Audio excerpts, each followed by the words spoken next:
Eu quero convidar os irmãos para abrirem as suas Bíblias na primeira carta de Pedro, capítulo 5. Nós vamos ler os versículos 10 e 11. Primeira carta de Pedro, capítulo 5, versos 10 e 11.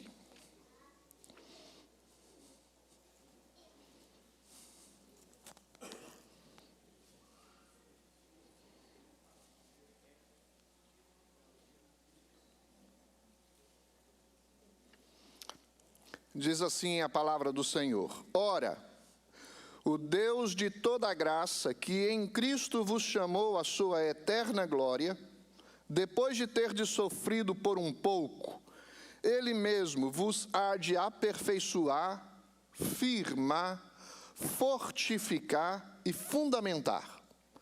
A Ele seja o domínio pelos séculos dos séculos. Amém.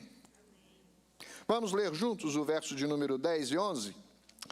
Ora, o Deus de toda graça, que em Cristo vos chamou à sua eterna glória, depois de terdes sofrido por um pouco, Ele mesmo vos há de aperfeiçoar, firmar, fortificar e fundamentar.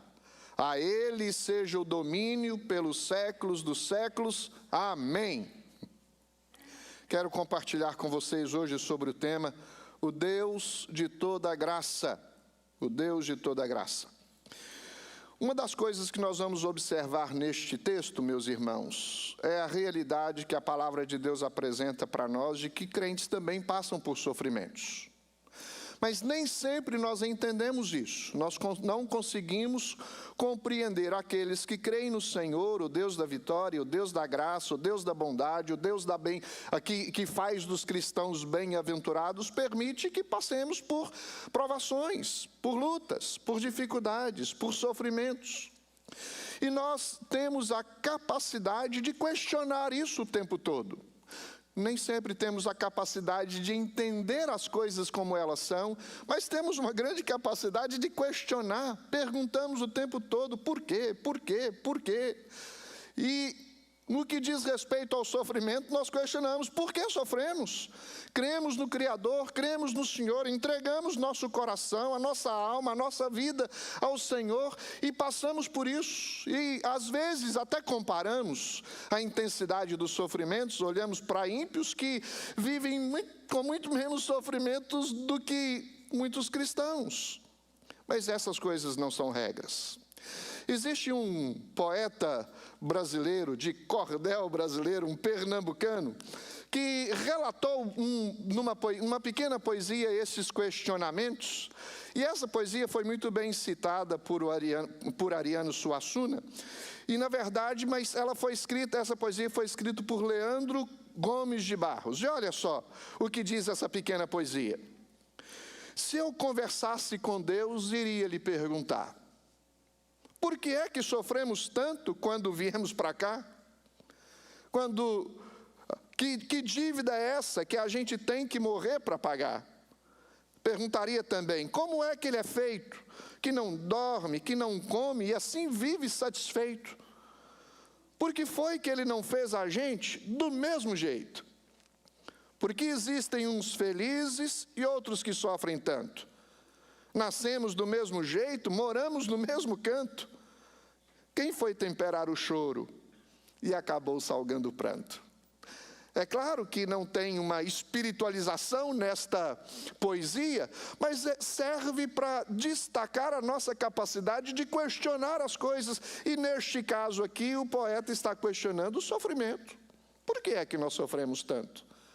Passamos no mundo onde há uma grande expectativa de que sejamos bem-sucedidos, felizes nesta terra, sem sofrimento, mas vezes após vezes nós sofremos. E sofremos de várias formas, em vários graus, em vários momentos.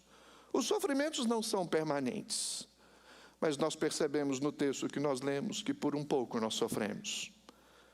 Neste texto há uma promessa que não pode ser esquecida, queridos. A promessa da glorificação, a promessa da manifestação da graça do Deus de toda graça.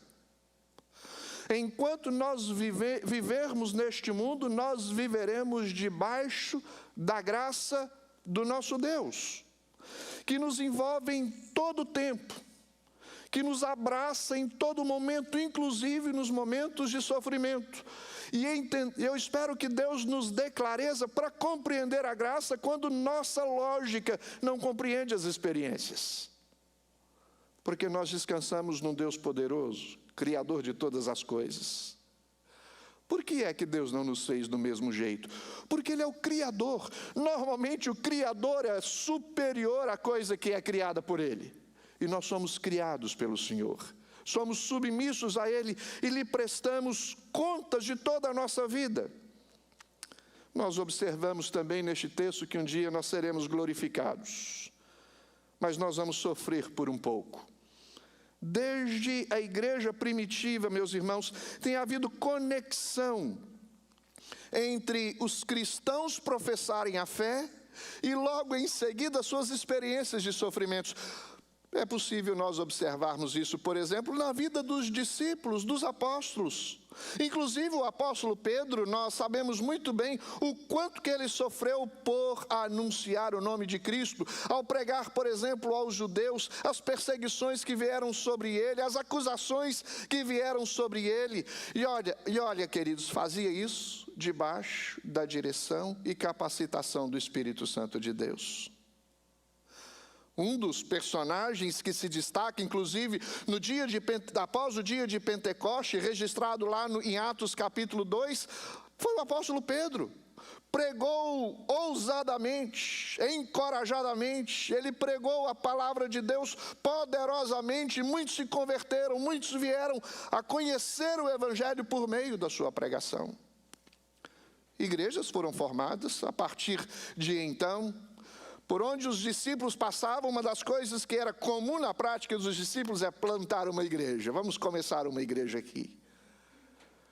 E sempre ele alertava, olha, vida cristã não é imune de sofrimento. E é o que ele está dizendo aqui. Mas antes de ele falar do sofrimento em si, ele fala da maior expectativa de todos os santos, que é a glorificação. O verso de número 4 do capítulo 5 diz, ora, que logo que o Supremo Pastor se manifestar, recebereis a imarcessível coroa de glória. Essa é a nossa expectativa. Nós vivemos num mundo que não pode prometer para nenhum de nós o que o Senhor promete na sua palavra. Uma experiência de glorificação. Uma experiência que não pode ser experimentada no âmbito terreno, uma experiência que só poderá ser experimentada na presença do Senhor, no lugar que Ele tem preparado para mim e para você. Um dia habitaremos eternamente neste lugar. Outra coisa que eu quero destacar ainda a título de introdução, meus irmãos, você observa que o verso de número 1 diz, rogo, pois, aos presbíteros que há entre vós, eu presbítero como eles, e testemunha dos sofrimentos de Cristo, e ainda coparticipante da glória que há de ser revelada. Alguns dizem que Pedro era presbiteriano. Ele diz aqui, eu presbítero como eles. Só a título de brincadeira, obviamente, queridos. Mas o que Pedro está destacando aqui é, vocês líderes, juntamente comigo, nós que somos chamados por Deus para conduzir a igreja, não podemos nos esquecer que haverá sofrimento, mas há algo que suplanta o sofrimento, que supera o sofrimento, que não pode ser esquecido pela igreja. É a glória que há de ser revelada no Senhor. Nós seremos glorificados. Aqueles que professam fé em Cristo, que confessam Jesus como Salvador e Senhor das suas vidas, que afirmam publicamente que querem e o seguirão ao longo desta vida, passarão por sofrimentos. Vez por outra, vêm pessoas aqui à frente professarem a sua fé, serem batizadas, iniciarem a jornada cristã, porque batismo é a iniciação na vida cristã, é a inserção de alguém que creu no Senhor e agora está inserido na família da aliança. Não é possível deixá-los enganados ou com expectativas criadas diferentemente do que a palavra de Deus nos promete e nos apresenta. Haverá sofrimentos, queridos. Mas uma coisa é certa, Deus não nos abandona nos sofrimentos. Ele caminha conosco. Em toda a nossa jornada de fé, o Senhor está conosco. Nas alegrias ou nas tristezas, nas bonanças ou na escassez. Não importa o tempo de experiência dolorosa que nós passarmos por Ele, Deus estará conosco. Vocês lembram da história do povo de Israel? Não foi uma experiência dolorosa caminhar pelo deserto, permanecer no deserto, habitar no deserto por 40 anos. Mas eles tinham não só a promessa, mas eles tinham a percepção visível da presença de Deus com eles. Deus não abandona o seu povo. E Pedro escreve esta carta aos cristãos que estavam sofrendo porque eram cristãos. Porque eles professavam Jesus como Senhor de suas vidas. E é interessante porque a maioria dos cristãos que entregava suas vidas ao Senhor, eles não se importavam com os ataques que viriam, inclusive de Satanás, porque o maior inimigo das nossas almas chama-se Satanás. Ele anda ao nosso derredor querendo nos tragar o tempo todo. Há uma conspiração diabólica neste mundo espiritual contra Deus, contra a igreja, contra o povo do Senhor. E nós temos que ter discernimento dessas coisas para resistir. Resistir às tentações, resistir ao diabo. Sujeitai-vos, portanto, a Deus, porém resistir ao diabo e ele fugirá de vós.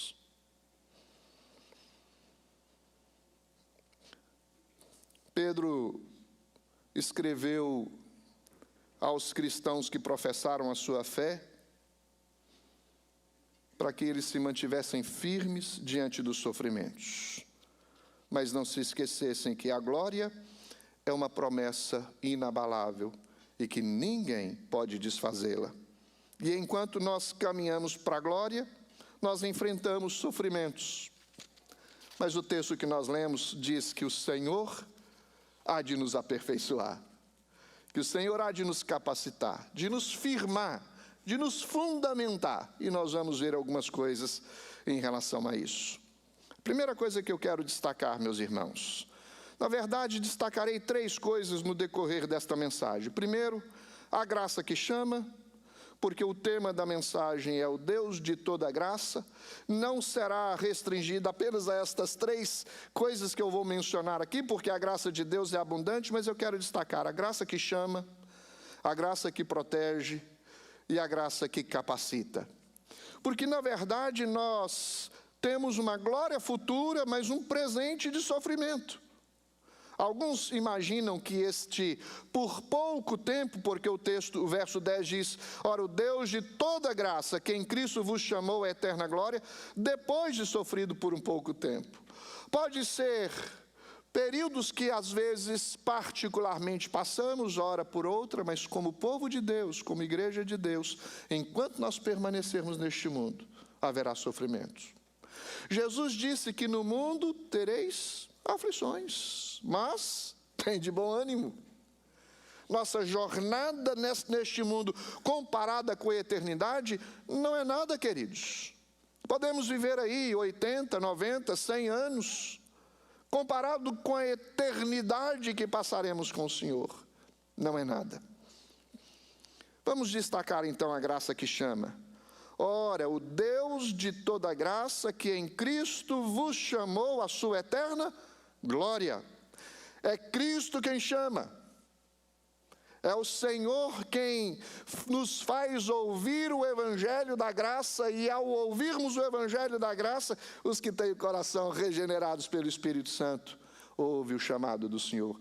Vinde a mim.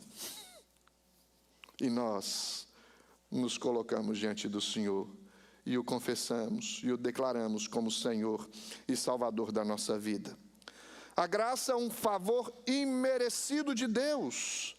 A misericórdia de Deus com a qual Ele favorece a nós, que merecemos o oposto, também se manifesta na nossa vida. É a misericórdia de Deus que Ele concede àqueles que perderam o direito ao favor de Deus.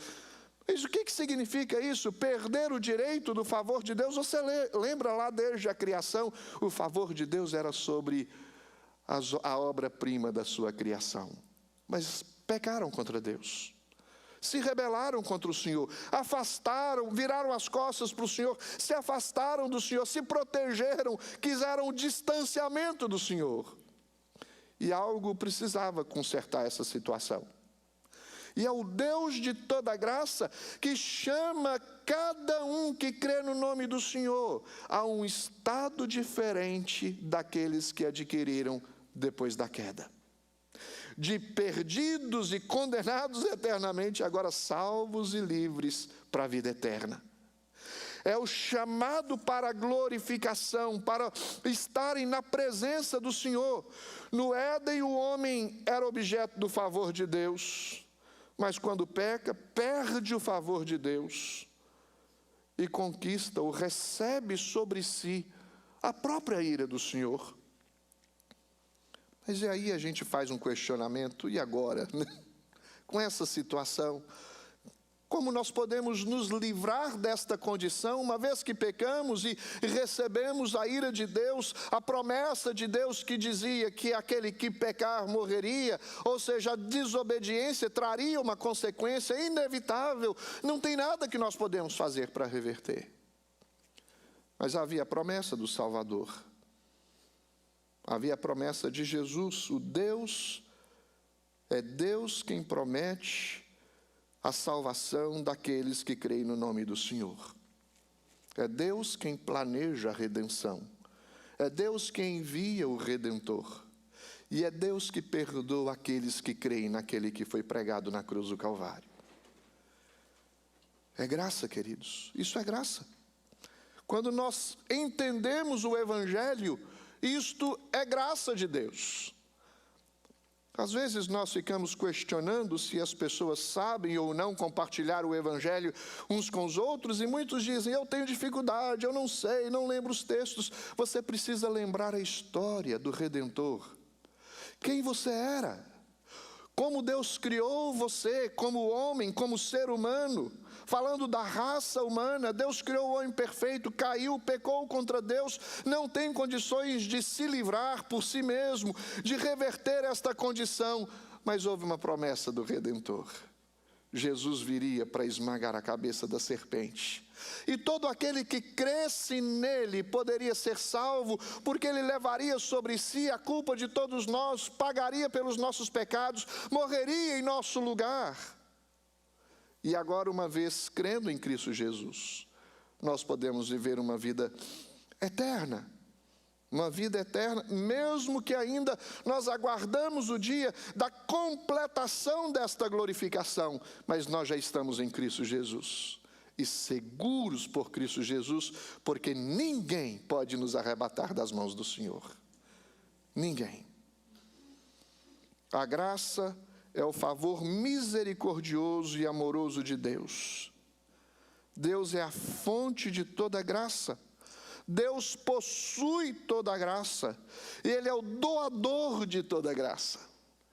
Se você quiser viver com graça, você precisa de Deus. Entregar ao Senhor, o seu coração ao Senhor, a sua vida aos cuidados do Senhor. Esta é a graça que é dada por meio de Jesus a todas as pessoas indiscriminadamente. Olha só o que diz a palavra do Senhor em 1 Pedro 5, verso 6. Humilhai-vos, portanto, sob a poderosa mão de Deus, para que Ele em tempo oportuno vos exalte. E ainda no verso 6, Pedro cita um texto do Antigo Testamento, Provérbios 3, 34. Deus se opõe aos orgulhosos, mas dá graça aos humildes. É Ele quem dá graça. Portanto, queridos, humilhe-se diante da poderosa mão de Deus. Deus lhe dará a sua graça livremente. Vinde a mim é o chamado do Senhor. E aqueles que vêm, vêm porque Deus os chamou. E quando nós estamos no Senhor, na presença do Senhor, nas mãos do Senhor, isto já é algo realizado. Nós temos dito aqui que as coisas, no que diz respeito ao tempo, as coisas para nós são diferentes das de Deus. Para Deus não existe antes, passado, presente e futuro. Para Deus tudo é. Mas nós estamos inseridos na história. Para nós, essa questão de tempo tem um significado muito importante. É na história que as coisas se revelam na nossa vida. Mas pensando do ponto de vista espiritual, eu queria que você observasse no tempo dos verbos do texto que eu vou acabar de ler. Todos eles no passado. Ou seja, já se concluiu, já é uma realidade para todos nós. Romanos 8, versículo 30 diz: e aos que predestinou, a estes também chamou, e aos que chamou, a estes também justificou, e aos que justificou, a estes também glorificou. Nós, em Cristo Jesus, já somos glorificados. Louvado seja o nome do Senhor. Nossa vida eterna com o Senhor nos céus já é uma garantia dada pelo próprio Senhor. Porque a base para esta garantia não são as minhas obras, nem as suas obras. São as obras do nosso Redentor e Salvador Jesus Cristo. Porque Ele fez, Ele nos garante a vida eterna. E no processo de santificação, o Senhor continua nos chamando à glória.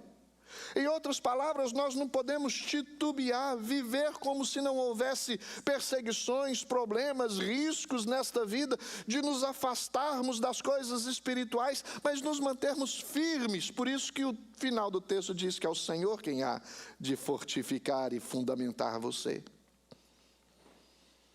Você é chamado para a glória eterna em Cristo Jesus. Há muita glória nesta vida, queridos. Há muita coisa bonita que nos impressionam, mas nada pode se comparar à glória eterna em Cristo Jesus. Tem gente que se contenta com as coisas deste mundo, não é?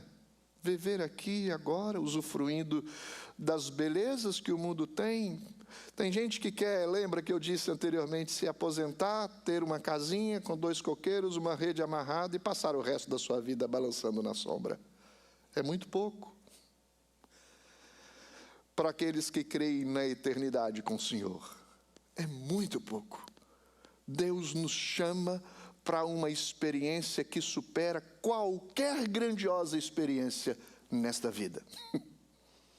Paulo disse que se a vida dele se limitasse apenas a esta vida, ele seria o mais infeliz de todos os homens, porque ele tinha os olhos nos céus, na eternidade, na glória. A glória para a qual fomos chamados, a glória eterna para a qual podemos olhar, que desfrutaremos no paraíso, no céu, na presença do Senhor, quando Deus renovar a criação de todas as suas imperfeições. Essa glória para a qual nós somos chamados é nossa em Cristo Jesus. Eu queria, meus queridos irmãos, lembrar você que nós merecíamos a condenação, mas nós somos chamados à glória, fomos salvos. O Senhor nos libertou. O Senhor nos tirou do império das trevas e nos trouxe para a sua maravilhosa luz. Em outras palavras, para a sua presença. Nos trouxe de volta em comunhão com o Senhor, nos reconciliou com Deus, nos trouxe paz. Hoje nós temos a paz de Deus e temos a paz com Deus, por causa de Cristo Jesus. E trocar esta vida, ou os prazeres desta vida, com as bênçãos da glória, é no mínimo falta de inteligência. Porque não pode se comparar, não se pode comparar. Nós precisamos ter a percepção da grandiosidade do que Deus fez na nossa vida, chamando-nos para a glória. Há uma glória em Cristo. A Bíblia diz: aquele, porém, que se gloriar, glorie-se no Senhor. Nós somos chamados para isso, somos chamados para a glória. Se um dia você professou sua fé em Cristo diante da igreja, é porque Deus o chamou para a glória. Deus salvou você, você redimiu você, e a nossa glória é o Senhor, é a presença do Senhor. O Deus de toda a graça te chamou para a glória. Louvado seja o nome do Senhor.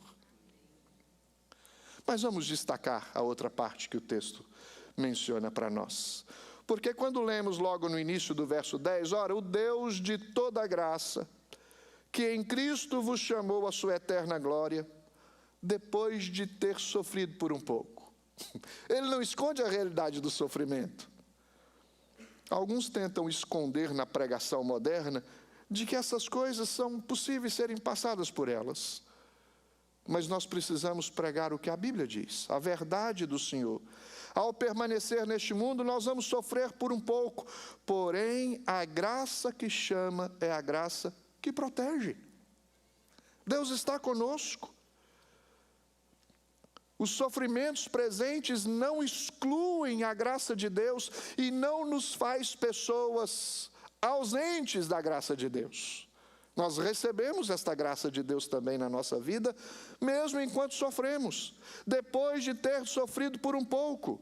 Olha ainda o que Paulo diz: porque para mim tenho por certo que o sofrimento do tempo presente não podem ser comparados com a glória a ser revelada em nós.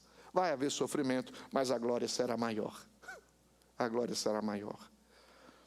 Há muito sofrimento nesta vida, queridos. Aliás, professar a fé cristã nos dias de hoje é um desafio para todos nós.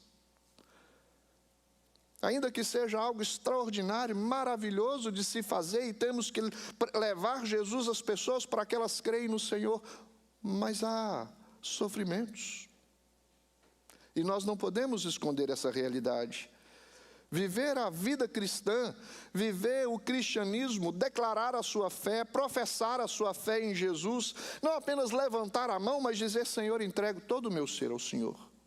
Confio ao Senhor as minhas obras, toda a direção da minha vida. A partir de hoje eu sou teu, Senhor. Isso tem implicações. E uma das implicações é negar a si mesmo, tomar a sua cruz, ser discípulo de Jesus, caminhar seguindo ao Senhor, consciente do que isso pode implicar para nós. Novamente, temos o exemplo dos discípulos, o quanto foram perseguidos. Leia sobre a morte dos discípulos, como que eles morreram, cruelmente. A maioria deles assassinados, tendo a vida ceifada, por uma razão simples, porque pregava o evangelho da cruz, o evangelho da redenção, o evangelho do arrependimento, o evangelho que traz as pessoas para próximo de Jesus, o evangelho da redenção. Há sofrimentos nesta vida, e nós não podemos fechar os olhos para eles, mas também não podemos tirar os olhos de Jesus, que está conosco. Porque é do Senhor que vem a nossa força. Sofrimento podem ser experimentados dos vários tipos. Agora, é preferível sofrer pelo nome de Cristo do que sofrer pelas outras coisas. Porque tem pessoas que sofrem como consequências do seu pecado. Se você é um fumante assíduo e o médico diz para você: olha, se não parar de fumar você vai ter um câncer, o câncer vai ser fruto do pecado que você cometeu. Mas nós estamos falando desse sofrimento generalizado, que todos experimentam por causa do seu testemunho por Cristo Jesus. O problema é que muitas pessoas, com medo das perseguições, têm medo das perseguições e dos sofrimentos que advêm na vida cristã, por uma razão simples: porque eles não tiveram a visão da glória. Eles não perceberam as maravilhas que lhe aguardam, as bênçãos que lhe são dispensadas, as promessas que lhe são feitas e que não voltam atrás. Deus não é homem para mentir, diz a palavra do Senhor. O que Ele promete, Ele cumpre.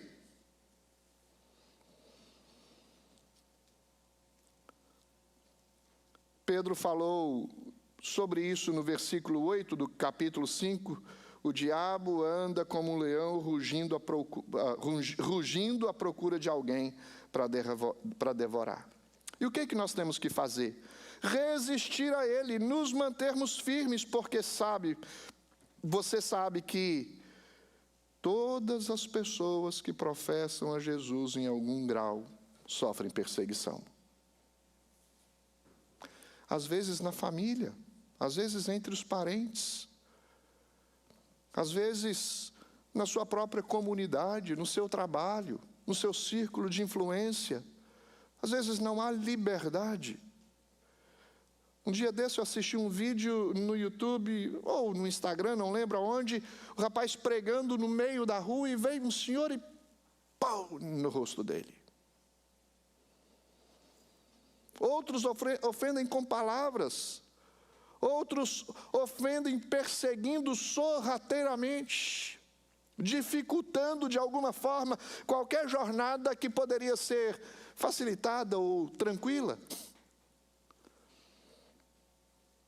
O diabo odeia quando as pessoas, meus irmãos, professam a Cristo Jesus. O diabo detesta quando as pessoas são batizadas, quando se rendem ao Senhor. E há uma luta espiritual contra a igreja. A Bíblia diz que a nossa luta não é contra carne e sangue, mas contra os principados e potestades. Mas ainda em Efésios capítulo 6 diz que a nossa força está no Senhor. Quanto ao mais, sede fortalecidos no Senhor e na força do seu poder. Há perseguições, há lutas, há provações, mas o Senhor é conosco e o Senhor nos fortalece. Quando nós caminhamos na vida cristã, uma das razões por que somos igreja é porque precisamos amadurecer a nossa fé. Uma vez nós nos convertemos e agora nós aprendemos a viver a vida cristã. E à medida que somos amadurecidos, quanto mais amadurecidos, mais perseguições vêm sobre nós.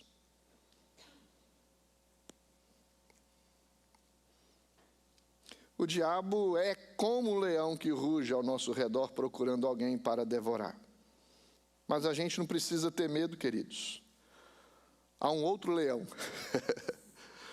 O leão da tribo de Judá. Ele não é apenas como um leão, ele é o leão da tribo de Judá. Que veio para vencer e venceu. Ele derrotou a Satanás, derrotou a morte. Ele nos libertou do império das trevas. É o Senhor, o nosso Salvador, quem nos protege, quem nos guarda contra todos os inimigos que se levantam contra nós, inclusive contra Satanás. Não podemos subestimar o poder de Satanás, mas jamais nos rendermos a ele, porque maior é o que está em nós do que o que está no mundo. O Senhor está conosco.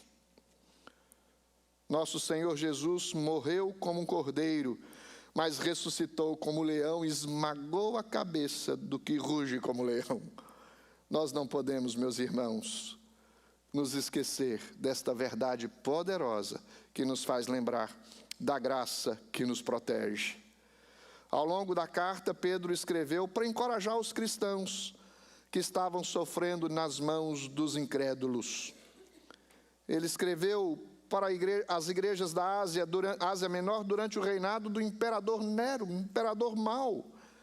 E havia perseguições, sofrimentos, privações, desempregos. Havia uma tentação para se abandonar a fé o tempo todo. Mas havia a garantia de que o Senhor era com eles. Nós não podemos fazer os que pagãos escolhem fazer, queridos. Nós temos que viver uma vida firme diante do Senhor em santidade, para não dar brecha para o inimigo.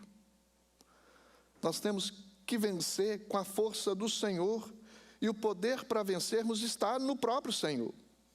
E tem muita gente, infelizmente, vivendo na devassidão da vida, nas luxúrias deste mundo, nas orgias, nas brincadeiras maldosas, nas idolatrias, consciente ou inconscientemente. Mas não importa o estado, você está pecando contra Deus se houver idolatria no seu coração. Nós precisamos confiar no Senhor. A Bíblia diz que se você sofre pelo nome de Cristo, bem-aventurados sois. Bem-aventurados sois. Podemos sofrer por várias razões, mas se sofremos pelo nome de Cristo, somos bem-aventurados. Então, meus irmãos, mantenham-se firmes, firmes diante do Senhor. Faça o bem, viva uma vida que agrada o Senhor. Cristo sofreu por você, lhe deixando um exemplo que você deve seguir, e você deve seguir os seus passos. O próprio Jesus, o Redentor, o Salvador do mundo, veio a este mundo e sofreu neste mundo por um pouco tempo. Se você sofrer neste mundo, será por um pouco tempo. O caráter temporário do sofrimento deve nos encorajar a continuar firmes na caminhada, mesmo que haja dificuldades, lutas, provações. Não se desvie, não desista, vá até o fim. Não é fácil passar por sofrimentos, mas não é impossível. Porque não há tentação que não fosse humana, porque Deus é fiel e não permitirá que sejais tentados além das vossas forças. Pelo contrário, juntamente com a tentação vos proverá livramento, de sorte que possais suportar. Então nunca digo, eu não posso, eu não consigo, isso é impossível para eu fazer. Não, pode. Porque a capacitação para isso vem do Senhor. É Ele quem lhe capacita. Pedro escreveu no capítulo 4, verso 5, que eles terão que dar conta àquele que está pronto para julgar vivos e mortos. Ou seja, a razão da nossa vida, a satisfação da nossa vida cristã é ao próprio Senhor. E um dia nós vamos prestar contas da nossa vida. E aqueles que não vivem para o Senhor também darão contas da sua vida. E uns receberão a glória eterna. Uns receberão o juízo eterno. Não abandone a sua fé, meu querido. Permaneça firme. Em face do sofrimento de todos os tipos, nós podemos ser encorajados pela boa notícia que o sofrimento durará apenas por um pouco. Apenas por um pouco. A glória segue o sofrimento, segue a compreensão da glória, mas a glória segue o sofrimento. Nós temos a visão da glória, por isso suportamos o sofrimento. E a glória vem depois de sofrermos por um pouco.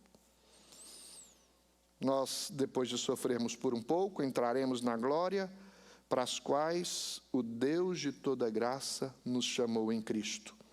E enquanto sofremos nessa vida presente e aguardamos a glória futura, o Deus de toda graça nos capacita com a sua força divina. Não é isso que o texto diz no finalzinho? Olha lá. Depois de ter sofrido por um pouco, Ele mesmo vos há de aperfeiçoar, firmar, fortificar e fundamentar. E esta é a terceira lição que nós tiramos para nós. Nós teremos sofrimentos neste mundo, mas o Senhor nos fortalece para nós suportarmos os sofrimentos. Lembra o apóstolo Paulo lá em Filipenses 4,13, dizendo um versículo que muitas vezes é interpretado equivocadamente. Tudo posso naquele que me fortalece. Tudo posso o quê? E alguns dizem assim, você pode conquistar o que você quer, Deus te dá um cheque em branco e você assina aí. Não, queridos, não é essa a ideia. A ideia é que haverá sofrimentos, mas não serão insuportáveis, porque Deus é com você e Ele te fortalece. Tudo posso naquele que me fortalece. Deus o restaurará, o tornará forte e o firmará sempre.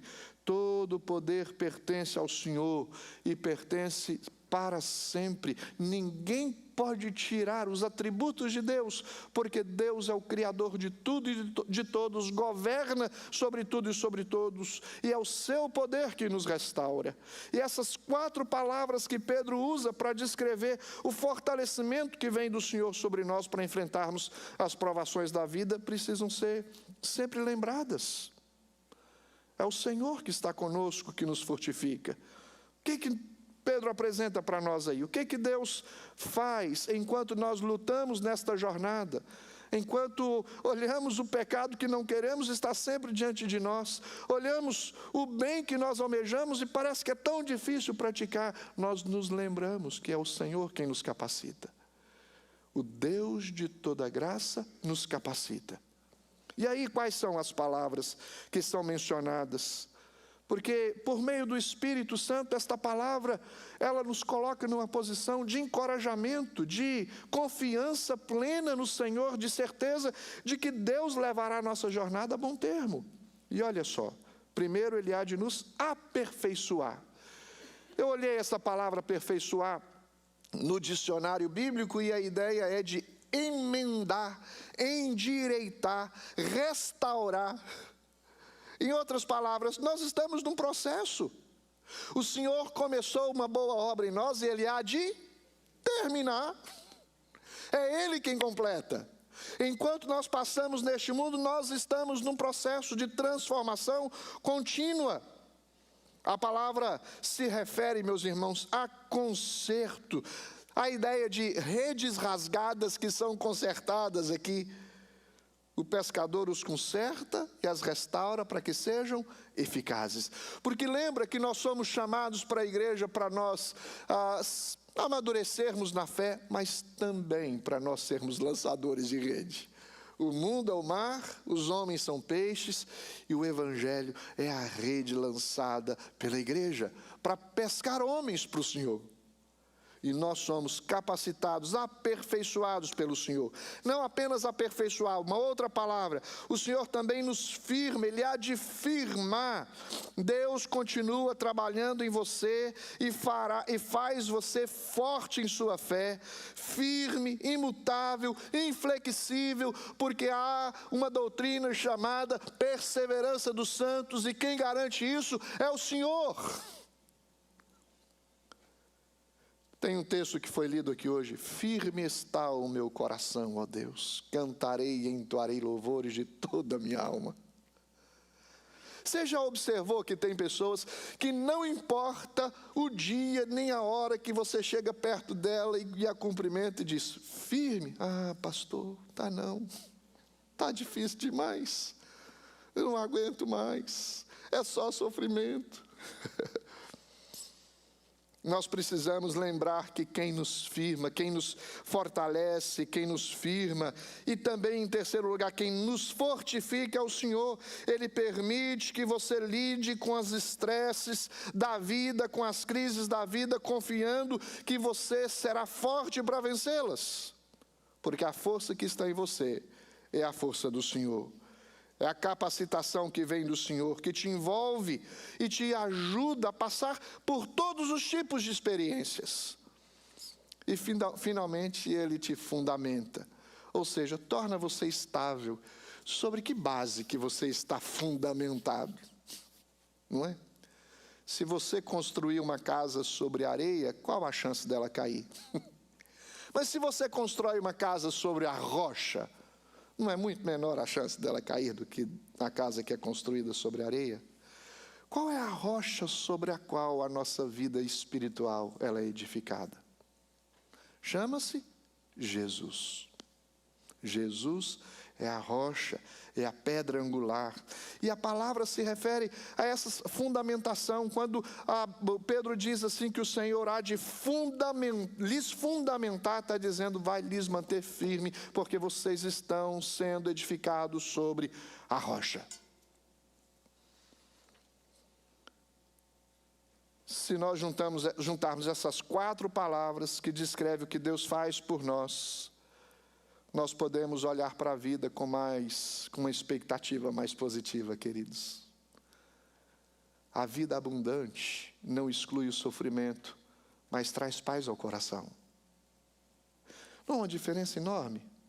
A Bíblia diz que a paz de Cristo, que excede todo entendimento, guarde os vossos corações e as vossas mentes em Cristo Jesus. Em outras palavras, vemos as pessoas sofrerem e perguntamos, por que você está em paz? Não dá para entender isso. É porque o Senhor da paz habita em nós. Ele é o príncipe da paz. Ele habita em nosso coração. Tem sofrimento, mas tem paz. Tem a presença do Senhor conosco. Jamais Ele nos abandona, mas Ele nos fortalece, nos capacita e nos envia para trabalharmos em seu nome. Nós precisamos nos firmar, nos assegurar nessas verdades, nessas promessas. É verdade, ser cristão significa, talvez, enfrentar experiências difíceis na vida. Mas sempre nós estamos nos lembrando das promessas, tanto da capacitação quanto da glorificação que o Senhor apresenta na sua palavra. O Deus de toda graça te chamou para a glória eterna em Cristo. E Ele vai lhe fortalecer para passar pelos sofrimentos vitoriosamente. Porque Ele é o Deus que chama, é o Deus de toda graça. E esta graça que chama, a graça que protege e a graça que capacita. Só nos cabe então fazer o que depois de sabermos disso? O que Pedro citou no versículo 11. Eu imagino Pedro e aqueles que ouviram as palavras de Pedro a exaltarem o nome do Senhor, a louvarem o nome do Senhor, porque eles sabiam que estavam nas mãos do Senhor. E o texto diz: a Ele seja o domínio pelos séculos dos séculos. Amém. A Deus seja a glória, queridos. Eu iniciei a mensagem citando